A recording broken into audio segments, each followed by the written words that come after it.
So guys, welcome back to my channel. It's your girl Valin Osa again, and this is the part 8 in my series centered around my roommate experience in the United States of America as an international student. Guys, like I always say, watch my previous episodes so that you get yourself updated, okay?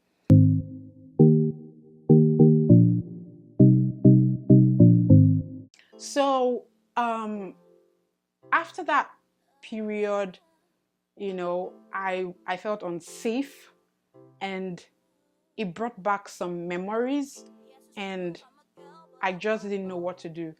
And to be very clear, I want to put this out there because I never said a word to anybody besides my family. Anybody, I mean the people that we mutually know, like people in church or people so I so I went to the lab. And so because I started staying late in the lab, I made a friend. So she would just be seeing me studying very late, and I mean like 2 a.m., 3 a.m., sometimes 1 a.m., like that, 12 a.m., like that. I'll be in the lab. So we just became friends and started talking, and she was heavy at the time. So then I also met another girl, wonderful girl. I want to call her Tam. So one day, Tam was crying in the lab, and so she opened up to me what it was. And she was just saying, I'm a very passionate person.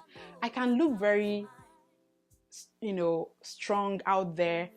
I mean, I'm an alpha female. And so I have a very strong personality that I know about myself.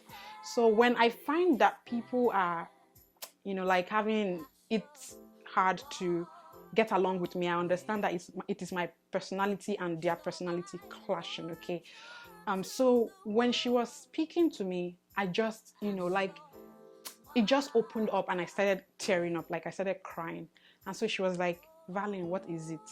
So I now opened up to her and I told her that, I just told her. And then she was like, who is this person?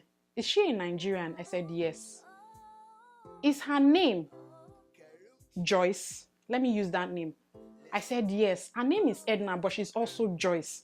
She now said, thank God that she never stayed with her.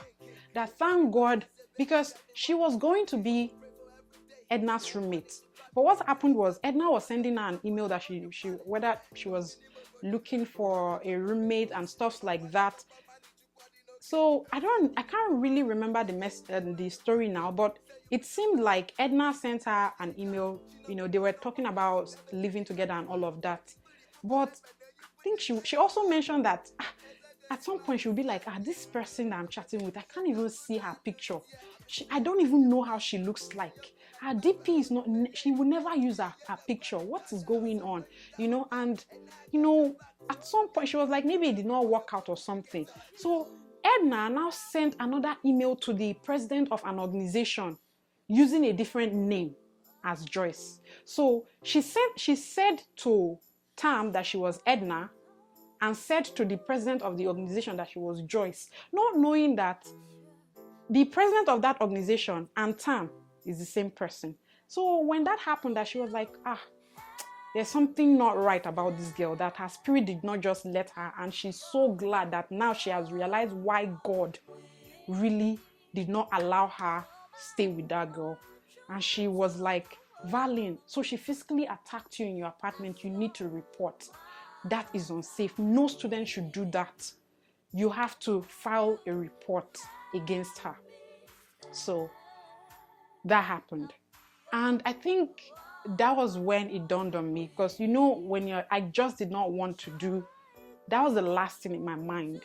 Because first of all, even at that point, I was still telling myself like, we're Nigerians, it will be a bad image. Do you understand? I was still protecting our Nigerianness. So, but I just couldn't anymore. So first I think I went to the police department in the school and I narrated the story to them. And so they said, since it was an off-campus issue, that they needed to call the off-campus police. So they came and I narrated the story to them. And to God, I was scared.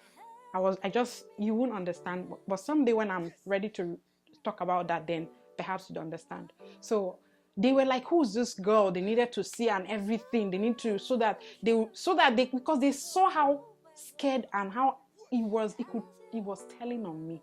So I then told them, no, that we're Nigerians. I just wanted to file this report so that it is known, just for the future, because if she could do that, then she can do worse to me. So after that time, I went to the leasing agency and I told them that I wanted to move. Like I wanted to leave, that this is what happened and I don't feel safe. Like I don't feel safe. It was close to the exams. Like this was like late March to early April. Exams. Remember I was complaining about, okay, in that video where I talked about my experiences, maybe you hear that part. I was struggling in one of the courses. I was dealing with culture shock. I was alone. I didn't know nobody. So I was so unsafe, felt so unsafe. And so I told them that I needed to move out. And I went to them because I know that my name was on the lease. So they told me that my name is on the lease, that I can't break the lease, and that the only way that I can break the lease is when my roomie, ex-roomie, I don't know why I keep calling her roomie, when my ex-roomie, approves, because our approval will mean that she will be the one to cater for the whole bill. Now, guys, remember that this is somebody that said that day that she physically abused me, that,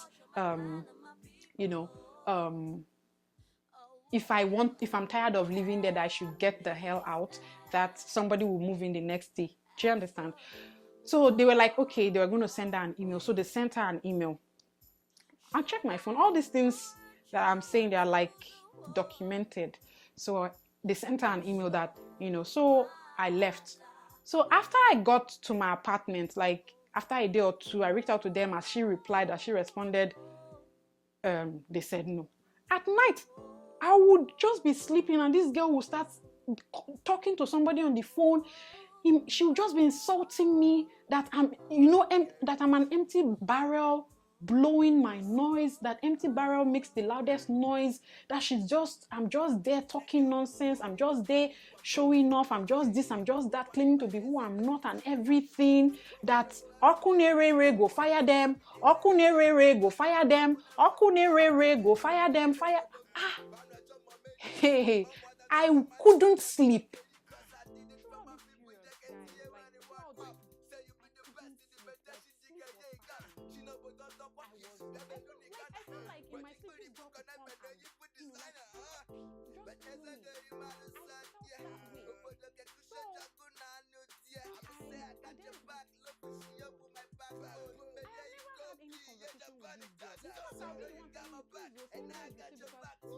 I can lose my sponsorship. And this money, I will pay it back. So if I'm showing off, I will not be complaining about bills now. Auntie, I'm not on scholarship. So where is the show off? We don't go out together. We are two different people. Like we can't jam. You can't. Our vibe is so different. So yes, we never had a conversation. The only time I remember having a conversation was when the presidential candidates in Nigeria had like a presidential debate. We were cooking and I was watching it. I was cooking chicken and I was watching it. And that was when we started, we first talked. And then I don't know what happened. And then we started talking about that I have a YouTube channel. And then she watched it. And then I think, yeah. And then she was like, oh, that her friend. Remember that friend that I said saw in the library and was like, you can't you see Remember that friend? So she was like, yes, that she has this friend too that at that time I didn't know. She has this friend too that does all these YouTube things that they are working out how to, that she's so thankful. Like she was so excited that day, that thank God that God is bringing some, all this kind of people to her. Like she was really excited, and I felt that was the first time we connected ever. Like she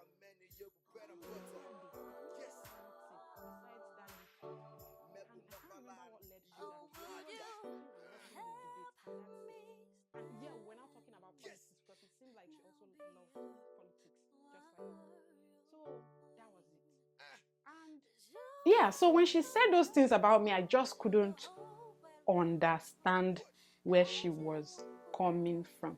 So the agents when I reached out to the agency, I was like, what's up? As she responded or anything, they said no, that they've not, gotten any response from her, that I should try and reach out to her. I knew that all those things she was saying, now washing, like she cannot. She cannot. And guys, you understand what I mean in the next part, because when she was saying all those things, I wish it was recorded, because I was thinking, if this girl really wants me to go, then she will let me, because I was now looking for accommodation, like I was looking for my own apartment and everything. Yeah. I remember, guys, it was close to the billing period and everything. So I was still having that in my mind, like, and so she did not respond. Remember, I had gone to the police department, I had filed a report, and then I had gone there, I had told them. I also went to school, because that time girl also told me that I needed to report to school so that they would know. So I went to school, I told them, I think in the students, I can't remember the name of the department again, but I sure went there, counseling something or so. And I went there and I filed a report. They sent me like so many, because when I finished the story, okay, I think I didn't go to the school at this point. I'll let you know the point when I went to school in the next part or something. I hope I don't, mix it up. Okay, so yeah, this is the end of this part, and I'm gonna, move on to the next part. I think this is part. Bye, guys. I'm so tired. I've been filming since morning. It's not easy. It's not easy. Oh.